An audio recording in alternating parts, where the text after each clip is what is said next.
Tweetie here. Want you to know we've got down in the description some links for you, and we also have our playlists. Today we're talking about food, specifically fish, tilapia, catfish, and rainbow trout. They can all be raised together.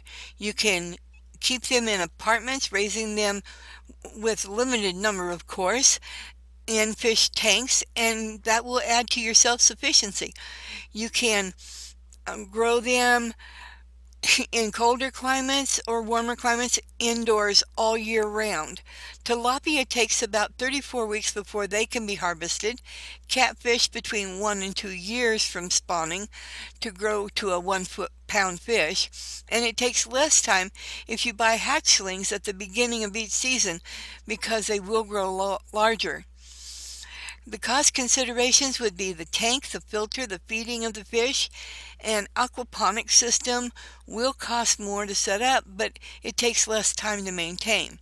You'll need clean water, daily food, the right temperature of water, 5 minutes a day, an hour to clean the tank each week if not using aquaponics.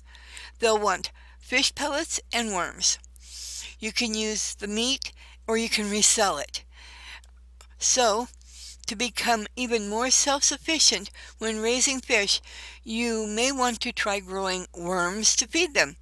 That will eliminate the need to purchase fish food. And so if you've liked this tip, give us a thumbs up. If you want more tips, subscribe and ring the bell, and they'll tell you every time we post a video. Thanks for dropping by. Angels all around.